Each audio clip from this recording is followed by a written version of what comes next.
Hi dudes. இப்போ வசந்த காலம் part 2 தான் பார்க்குறோம். அங்கே எதோட முடிஞ்சோ அதோட தான் ஸ்டார்ட் ஆகுது.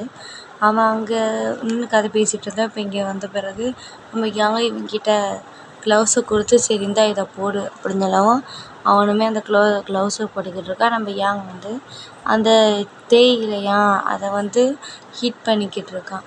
சரி இப்போ வந்து இந்த தேயிலை வந்து ரோஸ்டாக எவ்வளோ நேரம் ஆகும் அப்படின்னா அது ஒரு 1/2 hour அப்படின்னு சொல்லவும், ஓ அதனாலவே இதை குயிங் பியானோவில் செய்ய முடியலையா அப்படின்னு சொல்லி பேசிக்கிட்டு கலாய்ச்சிக்கிட்டு இருக்கான் அவனோட பிரதரை. அப்புறம் இவன் சரி இப்படி நான் பண்ணுறேன் அப்படின்னு சொல்லி அப்புறம் அவன் பண்ணிக்கிட்டு இருக்கான். இதோட ஸ்மெல் வந்து ரொம்ப அமேசிங்காக இருக்குது அப்படின்னு சொல்லும்போது நம்ம யாங்குமே ஆமாம் இது கொஞ்சம் கொஞ்சம் ரோஸ்டாக ஒரு ஸ்டேஜுக்குமே ஒரு ஸ்மெல்லை வந்து நம்மளுக்கு கொடுக்கும் அப்படின்னு சொல்லி அந்த ஸ்மெல்லை பற்றி பேசிக்கிட்டு இருக்கான். அதுக்கு பண்ணுறது அந்த ஹீட்டில் பண்ணவும் நம்ம குயின்லாங்க்கு வந்து அங்கே ஸ்வெட் ஆக ஆரம்பிச்சிருச்சு. அடுத்த சீனில் வந்து என்ன காட்டுறாங்க அப்படின்னா அது நல்லாவே இதாகிடுச்சு, ரோஸ்ட் ஆகிடுச்சு. அதுக்கப்புறம் அதை வந்து ஒரு டேபிள் மாதிரி இதுலேயே போட்டு அதை உட்காந்து நல்லா நொறுக்கிக்கிட்டு இருக்காங்க நம்ம யாங்குமே குயின்டியானுமே. அப்புறம் நம்ம குயின்லாங் சொல்கிறான் சரி இருங்க நான் பண்ணுறேன் அதை அப்படின்னு சொல்லும்போது குயின்டியான் அங்கேருந்து எழுந்துட்டு போயிடுறான். குயின்லாங்கிட்ட வந்து நம்ம யாங் சொல்கிறேன் நீ என்ன உன் தம்பிக்கிட்ட சண்டை போட்டுக்கிட்டே இருப்பியோ அப்படின்னு சொல்லும்போது என்னை பார்த்தா உனக்கு என்ன அப்படியா தெரியுது அப்படின்னு சொல்லி பேசிக்கிட்டு இருக்கான். அப்புறம் எனக்கு இந்த இதெல்லாம் நீ எனக்கே கொடுத்துரு நானே இதை சாப்பிட்றேன்னு சொல்லும்போது அவன் சொல்கிறான் இது ரொம்ப எக்ஸ்பென்சிவ் என்னால் வாங்க முடியாது அப்படின்னு சொல்லும்போது இல்லை நானே இதை பே பண்ணிக்கிறேன் அப்படின்னு சொல்லும்போது இது எவ்வளோ வரும் அப்படின்னா 80,000 பெர் கிராமுக்கு வரும் அப்படின்னு சொல்லும்போது இதை வந்து 1 million செலவுக்கு கூட போகலாம். இது வந்து 10 million வரும். நீ பண்ணனால 10 million அப்படின்னு சொல்லி 2 பேரும் பேசிக்கிட்டு இருக்காங்க. அதுக்கப்புறம் எல்லாருமே சேர்ந்து உட்காந்து ட்ரிங்க்ஸ் பண்ணிக்கிட்டு இருக்காங்க. அவன் வந்து டீ தான் குடிச்சிக்கிட்டு இருக்கான். ஏன்னா அவனுக்கு வந்து இங்கே உள்ளது ஒத்துக்காதுல்ல. அப்போ இவன் சொல்கிறான் இவங்க யாருமே தூங்க மாட்டாங்கள்ல அப்படின்னு சொல்லும்போது இங்கே வந்து ஸ்ப்ரிங் டீ அந்த இது வந்து பாட்டி வந்து போய்கிட்டு இருக்கனால இங்கே யாருமே தூங்க மாட்டாங்க. உனக்கு வேணும்னா உனக்கு டயர்டாக இருந்தால் நீ வேணால் தூங்கு அப்படின்னு சொல்லி இவனுமே சொல்கிறான். அப்புறமா அவங்க சொல்கிறாங்க இங்கே இந்த ஊருக்கு வந்துட்டு எப்படி நீ ட்ரிங்க்ஸ் அடிக்காமல் போக முடியுமா அப்படின்னு சொல்லும்போது இது என்ன கைண்ட் ஆஃப் ட்ரிங்க்ஸ்னால் இந்த மல்பெரி அந்த ஃப்ரூட்ஸால் செஞ்ச ட்ரிங்க்ஸு அப்படின்னு சொல்கிறாங்க. அப்புறம் அந்த ஊர் வழக்கப்படி எப்படி வந்து ட்ரிங்க்ஸை வந்து சர்வ் பண்ணுவாங்க அப்படின்ட்டு அந்த ட்ரிங்க்ஸை வந்து நம்ம யாங் தான் வந்து நம்ம குயின்லாங்க்கு வந்து அந்த ட்ரிங்க்ஸை வந்து சர்வ் பண்ணிக்கிட்டு இருக்கான். அவனுமே அதை குடித்து முடிச்சிடும் அந்த மல்பெரி. அதுக்கப்புறம் இது என்ன ஃப்ரூட் வைன் மாதிரியே தெரியலை, இது மல்பெரி பைஜுவால் செஞ்சது, இல்லை 52% ஆல்கஹால் தான் இருக்கும் அப்படின்னு சொல்கிறான். அடப்பாவமே இது இப்போதே சொல்வியா அப்படின்னு சொல்லிட்டு அப்புறம் இவன் அது ஃபஸ்ட்டு டைம் குடிக்காமல் அவனுக்கு நல்லாவே போதை ஏறி போயிடுச்சு. அப்புறம் குயின்டியானும் யாங் வந்து இவனை வந்து கூட்டிகிட்டு வராங்க. சரி நாளைக்கு பார்ப்போம் அப்படின்னு சொல்லி நம்ம யாங் வந்து சொல்லிக்கிட்டு இவனை வந்து ஐயோ எனக்கு கால் வருது. நம்ம குயின்லாங் வந்து போதையில் ஐயோ எனக்கு கால் வருது ஃபோட்டோ எடுங்க அப்படின்னு சொல்லி புலம்பிக்கிட்டே வரான். இவனை எப்படியோ வீட்டுக்கு கொண்டுட்டு வந்துட்டாங்க 2 பேரும். கொண்டு வந்து இவனை அப்படியே பெட்டில் தூக்கி போட்டு எப்படியும் இவனை படுக்க வச்சுட்டாங்க. படுக்க வச்சோன்னு இவன் வந்து அந்த ஷீங்கிற ஆக்டரை தான் உன்னைய சும்மாவே விட மாட்டேன்தா அப்படின்னு அந்த போதையிலேயே அந்த ஆக்டர் ஷீயை தான் கழுவி ஊற்றிக்கிட்டு இருக்கான். அப்படி என்னதான் இவங்க 2 பேருக்கு தகராறுன்னு தெரியல. போக போகவே நம்மளும் பார்க்கணும். அப்புறம் பிரதர் குயின்டியான் வந்து இவனை பற்றி பேசிக்கிட்டு இருக்கான். இவன் வந்து என்னை விட பெரிய பையன்தான், ஆனால் இவனுக்கு அந்தளவுக்கு ஒன்றுமே தெரியாது. இவன் வந்து மற்ற பீப்புள் மாதிரிலாம் இருக்க மாட்டான். இவன் வந்து ஒருத்தனை வந்து உண்மையாக லவ் பண்ணான். ஆனால் கடைசியில் வந்து அது வந்து காம்ப்ளிகேட்டடாக தான் போயிடுச்சு. அது ஏன்னா ஆக்டர் ஷீயை தான் இவன் லவ் பண்ணியிருப்பான் போல இருக்குது. அதையும் சொல்லிக்கிட்டு இருக்காங்க. ஆமாம் யாங் சொல்கிறான் ஆமாம் இதை நான் நிறைய பார்த்துருக்கேன், ஆன்லைனில் காசிப்லாம் பேசியிருக்காங்க. இவனுக்கு வந்து அவனை பிடிச்சிருக்கு, ஆனால் லவ் பண்ணுற பயத்தில் தான் அவனை வந்து இவன் அவாய்ட் பண்ணியிருக்கான் அப்படின்னு சொல்லி இவங்க 2 பேரும் பேசிக்கிட்டு இருக்காங்க. அப்புறம் வந்து இந்த ஏஜில் வந்து எத்தனை பீப்புள் வந்து ட்ரூ லவ்வை வந்து புரிஞ்சுப்பாங்க அப்படின்னு சொல்லி இவங்க 2 பேரும் பேசிக்கிட்டு இருக்கும்போது அப்போக்கி வந்து நம்ம டியான் தான் நம்ம யாங் கிட்ட சொல்லிக்கிட்டு இருக்கான். யாங் நீ வந்து என்னோட ஒரு குட் ஃப்ரெண்டு, நான் உனக்கு வந்து ஒரு அட்வைஸ் சொல்கிறேன். நீ வந்து ஷீ யூ ஷீ அப்படிங்கிற அவனை தள்ளி அவன் வந்து இவளை வந்து ரொம்ப ஹர்ட் பண்ணிக்கிட்டு இருக்கான். அவனை மறுபடியும் ஹர்ட் பண்ணாமல் இருக்கணும். அதனால நீ வந்து உன்னோட லிமிட்டை மட்டும் தெரிஞ்சுக்கிட்டு அவன்கிட்ட பழகு அப்படின்னு சொல்லிக்கிட்டு இருக்கான். சரி, அது வந்து எனக்கு தெரியும், அதை நான் பார்த்துக்கிறேன், நீ போய் தூங்கு, நான் அவனை பார்த்துக்கிறேன், நான் வந்து நாளைக்கு உன்னை மவுண்டெயினில் பார்க்குறேன் அப்படின்னு சொல்லவும், சரி நான் போகிறேன் அப்படின்னு சொல்லும்போது, சரி இந்த கர்டென்ஸை மட்டும் இது பண்ணிட்டு போ, க்ளோஸ் பண்ணிட்டு போ அப்படின்னு சொல்லவும், அப்புறம் இவனுமே போயிடுறான். அடுத்த சீனில் வந்து நம்ம ஹாயும் வந்து நம்ம லூக்கிட்ட வந்து இந்த மாதிரி எனக்கு ஃபேஸ் மாஸ்க் வேணும் அப்படின்னு சொல்லும்போது, இவன் பேர் என்னடா, என் பேர் ஹாயு அப்படின்னு சொல்லவும், சரி இரு அப்படின்னு சொல்லி ஃபேஸ் மாஸ்க் எடுக்க போகிறான். நம்ம கூ வந்து எட்டி பார்த்துட்டு மறுபடியும் உள்ளே போயிடுறான் அவன். இந்த ஃபேஸ் மாஸ்க் வந்து என்னோடது இல்லை, கூவோடது, அதனால் இதை நீ பத்திரமா யூஸ் பண்ணிட்டு தந்துடணும் அப்படின்னு சொல்லும்போது, சரி இன்னும் 3 நாளில் நான் தந்துடுவேன் அப்படின்னு சொல்லும்போது, நம்ம கூ அப்புறமா இந்த பிராண்டிலே எனக்கு வேணும் அப்படின்னு சொல்லும்போது, சரி இன்னும் 3 நாள் இந்த பிராண்டிலே உங்களுக்கு வாங்கி தந்துடுறேன் அப்படின்னு சொல்லும்போது, அப்புறம் வந்து நான் இவன் கூடவே சீன்சன் அடிக்க போகிறேன், அவன் பேசவே மாட்டேங்கிறான். நீ தானேடா அந்த ஹேண்ட்லுக்கு குரூப் சாட்டில் ஹாய் போட்டு விட்டது.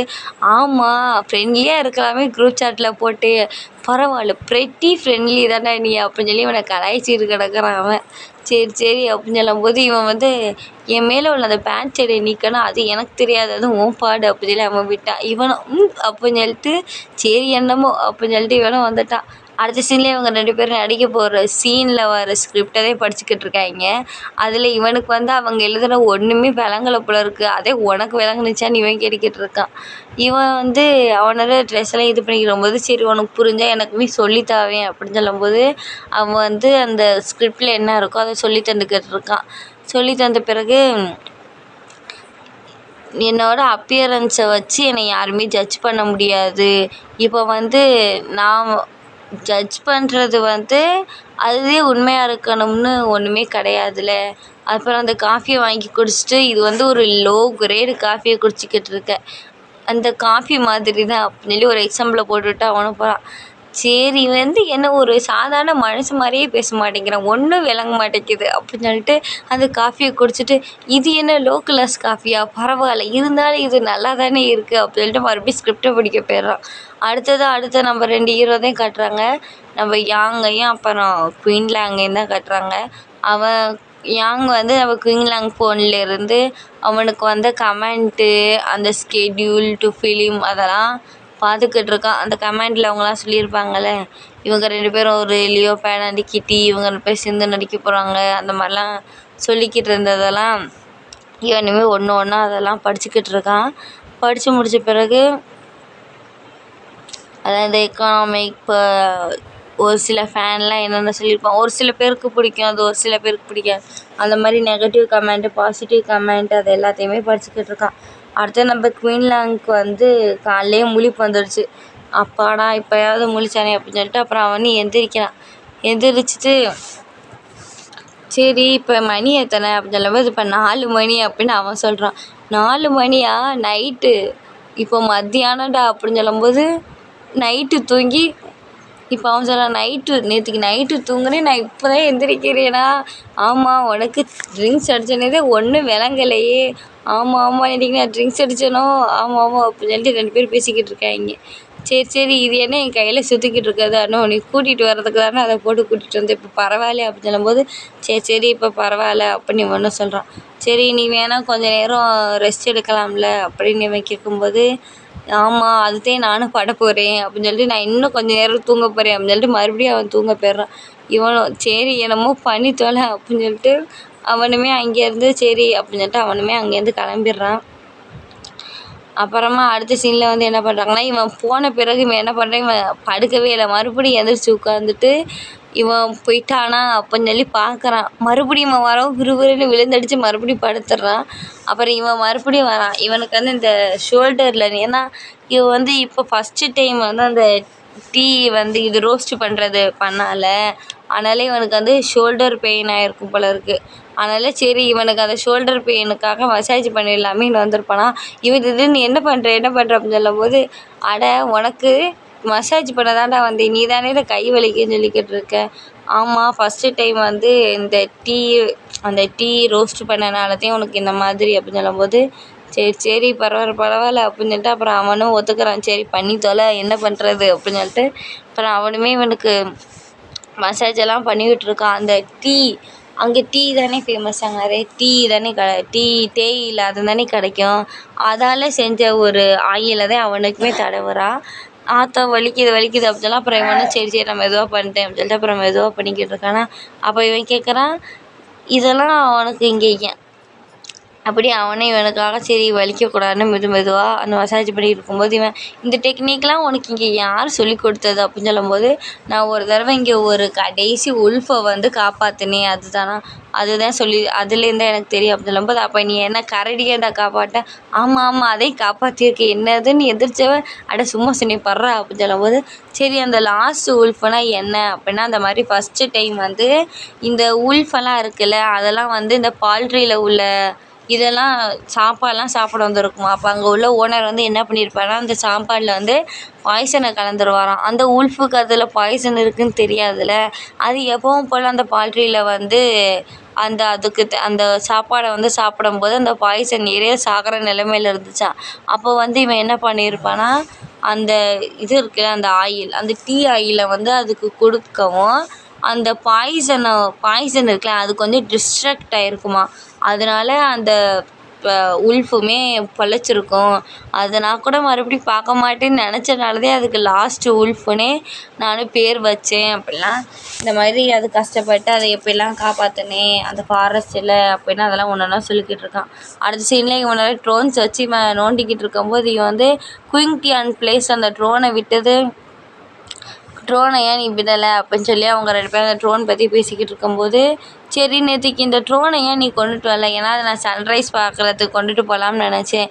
ஆனால் நீதே நல்லா குடிச்சிட்டு வந்தியே அப்படின்னு சொல்லும்போது, அப்புறம் அன்றைக்கி நான் வாமிட் எடுக்கும்போது அப்போ நீதே அந்த ட்ரோன் வழியாக ஃபிலிம் எடுத்ததா அப்படின்னு சொல்லும்போது விறுவிறுன்னு அந்த ஃபிலிமெல்லாம் ஒரு இதில் இருக்கும்ல அதெல்லாம் போய் எடுக்க போகிறானா. எடுத்துகிட்டு வந்துட்டு அதை திறந்து பார்ப்பான். அப்போக்கி வந்து திறந்து அந்த இதில் கனெக்ட் பண்ணி சரி அதை வந்து டெலீட் பண்ணிடலாமோ அப்படின்னு சொல்லிட்டு அதில் உள்ள ஒரு பொருளாக இவன் எடுத்து வச்சுக்கிட்டு இருக்க. அந்த ஃபுட்டேஜ் எல்லாம் எந்நேரம் கம்ப்யூட்டரில் தான் இருக்குது அப்படின்னு சொல்லும்போது இவனு விறுவிறு ரூமுக்கு போவான். ரூமில் ஏற போகும்போது இவன் சொல்லுவான், எந்நேரம் ரூம் வந்து லாக் ஆகிருக்கு அப்படின்னு சொல்லும்போது விறுவிறுன்னு திரும்பி கீழே வருவான். கீழே வந்துட்டு இவனும் சரி எனக்கு தான் ஒன்னொரு ரூம் கீ அப்படின்னு சொல்லும்போது, அது வந்து என்னால் தர முடியாது அப்படின்னு சொல்லிட்டு இவனும் போகிறான். சரி வா வந்து உட்காரு. அது வந்து என்னோடய ஃபோனில் தான் இருக்குது. நீ ஒன்றும் கவலைப்படாத. நீ வந்து செலிப்ரிட்டிஸ்னால உன்னோட இதெல்லாம் நான் எங்கேயுமே அனுப்ப மாட்டேன். நீ மட்டும் விட்ட அவ்வளோதான். உன்னை மீட் மாதிரி நான் ரோஸ்ட் பண்ணிடுவேன் அப்படின்னு சொல்லி அவனை மிரட்டிக்கிட்டு இருக்கான். அப்புறம் இவன் நேரம் ஃபோனை காட்டி இதில் தானே இருக்குது அப்படின்னு சொல்லலாம். கொடு அதெல்லாம் கொடுக்க முடியாது. நீ முதல்ல சாப்பிடு அப்போதே நான் அந்த ஃபோனோட ஃபுட்டேஜ் கொடுப்பேன் அப்படின்னு சொல்லும்போது இவனும் அந்த ஃபோனையே பார்த்துக்கிட்டு சாப்பிட்டுக்கிட்டு இருக்கான். இவன் அந்த பாக்கெட்டில் உள்ள ஃபோனையே பார்த்துக்கிட்டு இருக்கவும் இவன் என்ன தாண்டா பார்க்குறான் அப்படின்னால ஃபோனை பார்க்கவும் சரி அப்படின்னு சொல்லி ஃபோனை தூக்கி அந்த டேபிளோட சென்டரில் வைக்கிறான். மறுபடியும் அந்த கண் வந்து அந்த ஃபோன் சென்டரில் இருக்கும் அந்த சைடு நேராக திரும்பிடுறான். சரி இவனும் சாப்பிட்ற சாக்கில் அந்த ஃபோனை எடுக்கலாம்னு நிறையவே நம்மளால் ட்ரை பண்ணுறாப்புல. ஆனால் நம்ம யாங்க மிஞ்ச முடியுமோ அவன் சாப்பிட்றான் முதல்ல அப்படின்னு சொல்லி மறுபடியும் அவனை தட்டிட்டான். சரி அப்படின்னு சொல்லிட்டு நம்மளால் நைஸாப்பில் அந்த சாப்பாடு எடுக்கிற மாதிரியே அந்த ஃபோனையே தான் நோட் பண்ணி எப்படி இவன்ட்டேருந்து தூக்கலாம் அப்படின்னு சொல்லிக்கிட்டே பிளானை போட்டுக்கிட்டு கிடக்குறான் இவனும். சரி அப்படியே நைஸாப்பில் அங்கே உள்ள அந்த இதெல்லாம் சாப்பாடு எடுக்க போகிறான். கடைசியில் அப்பையும் மாட்டிடுறான் நம்ம ஆள். சரி விறுவிறுன்னு சாப்பிட்டு எடுக்காண்டான்னு டக்குன்னு நம்ம ஆள் சாப்பிட்றான்னா அதுக்கு ஏங்க பார்த்து சாப்பிடு அடைச்சிட்டு செத்துற போகிற அப்படின்னு சொல்லிட்டு இவனும் கலாய்க்கிறான். சரி அப்படின்னு சொல்லிட்டு அப்புறம் மறுபடியும் மெதுவாக சாப்பிட ஆரம்பிக்கிறான் இவனுமே. அதுக்கப்புறமா அங்கே பக்கத்துலேயே அது வந்து வெள்ளரிக்காய் மாதிரி என்னமோ தான் இருக்குது. சரி அதை எடுத்து சாப்பிட்ற சாக்கில் டக்குன்னு ஃபோனை தூக்கிடுறான். அடுத்த சீனில் பார்த்தா நம்ம 2 ஹீரோஸுமே ஃபஸ்ட்டு நம்ம யாங் ஒரு இடத்துல இருந்தோன்னா அந்த இடத்துல கூட வீடியோ எடுத்துகிட்டு இருந்தான்ல அந்த இடத்த மறுபடியும் ரீஷூட் பண்ணதே 2 பேரும் வந்துட்டுருக்காங்க. பரவாயில்ல வியூ நல்லா சூப்பராக இருக்குது. வியூஸ் சுற்றி மலை நதி வானம் அப்படியே ஆரஞ்சு கலரில் இருக்குது. சும்மா வியூ பக்காவாக சூப்பராக இருந்துச்சு. அதை இவங்க எப்படி வீடியோ எடுக்காமல் இருப்பாங்க, அதோடதே ஷூட் பண்ணிக்கிட்டு இருக்காங்க. அதுக்கப்புறம் நம்ம யாங் வந்து வீடியோ எடுத்துகிட்டு இருக்க அங்கேருந்து லேங் வந்து இவன் என்ன தான் வீடியோ எடுத்துருக்கான்னு இவங்க 2 பேரும் பார்க்குற இந்த இடத்துல இந்த எபிசோடு முடிச்சுக்கலாம். நல்லா இருந்தால் லைக் பண்ணுங்கள், சப்ஸ்கிரைப் பண்ணுங்கள், ஹைப் பட்டனை அமைக்கிருங்க.